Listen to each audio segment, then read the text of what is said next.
मैं 8 बजे तक गोदाम बंद कर दिया करता था। खुदा की करनी ऐसी हुई कि किसी काम में इतना मसरूफ़ हुआ कि ज़्यादा देर तक बैठना पड़ा और 10 बजे तक बैठा रहा। अभी मैं उठकर जाने ही लगा था कि एक बूढ़ी औरत हाथ में शापर पकड़े हुए मेरी तरफ आई और कहने लगी कि बेटा माल बेचना है, ख़रीदोगे? मैंने कहा, अम्मा जी आप लोगों की खिदमत के लिए ही तो बैठा हुआ हूँ, क्यों नहीं लूँगा। बताइए क्या है आपके पास। मैंने माल का वज़न किया तो उसकी कीमत सिर्फ 30 रुपये बनी। कहने लगी कि बेटा 100 रुपये दे दो, मेरे पास जब हुए तो वापस कर दूंगी। मैंने जेब से 100 का नोट निकाला और माँ के हाथ में पकड़ा दिया।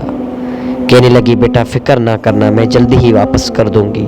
मैंने कहा, फ़िक्र कैसी माँ जी, आप वापस ना भी देंगी तो कोई मसला नहीं, मेरा लाखों का कारोबार है, 70 रुपये के लिए मैं क्यों फ़िक्र करूँगा।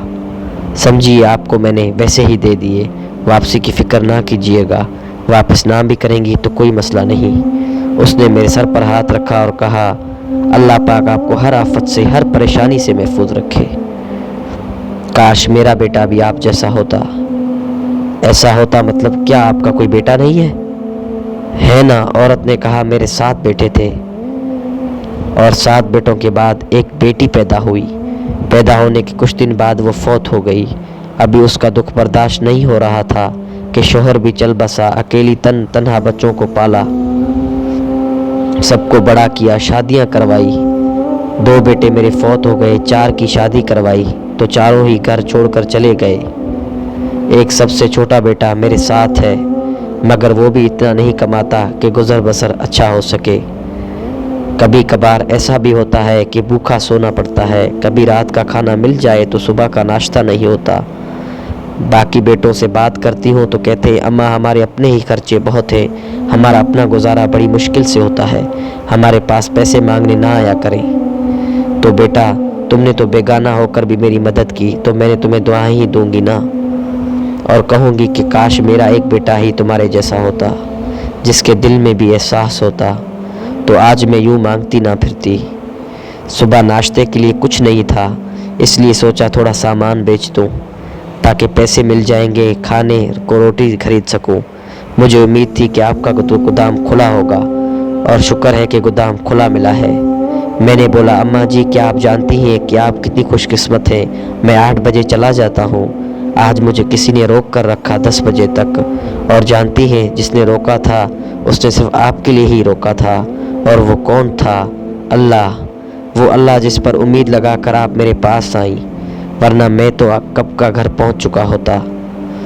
दोस्तों नींद नहीं आ रही थी और बार बार जहन में आ रहा था कि कोई पोस्ट बनाऊं और लोगों से पूछूं कि क्या एहसास मर चुके हैं, क्या ज़मीर मर चुके हैं, क्या माँ बाप की दुआएं आपको कूड़ियों के भाव बिक रही हैं। जिस माँ ने 9 महीने पेट में रखा, पाल पोष कर बड़ा किया, शादियां की, आज 4 बेटे उसको एक वक्त की रोटी तक नहीं दे सकते। शादी करके अलग घर ले लिया और छोड़ दिया माँ को तड़पने के लिए। कैसी औलाद थी, कैसे लोग हैं।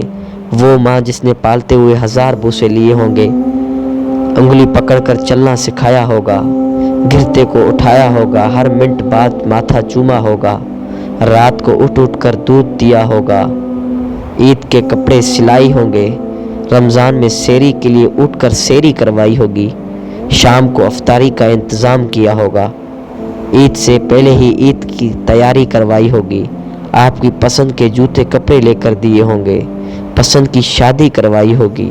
और आज तुमने क्या किया उस माँ के साथ? उस बेवा को तन्हा छोड़ दिया तड़पने के लिए, और अपनी बीवी बच्चों में इतने मसरूफ़ हो गए कि माँ का ख्याल तक नहीं आता।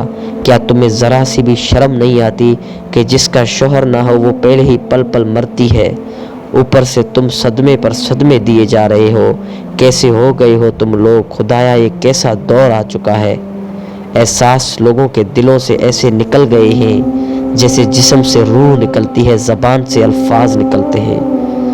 अल्लाह पाक से दुआ है कि अल्लाह पाक हमको नेक औलाद अता करे और हमारी औलाद को हिफ्ज़ व अमान में रखे, और हमें अपने वालिदैन की कुर्बानी, उनकी मेहनत मुश्क़त का एहसास करने की तौफीक दे, ताकि हम भी उनकी इसी तरह खिदमत कर सकें जिस तरह उन्होंने बचपन में हमें तवज्जो दी, प्यार मोहब्बत से पाल पोस कर बड़ा किया।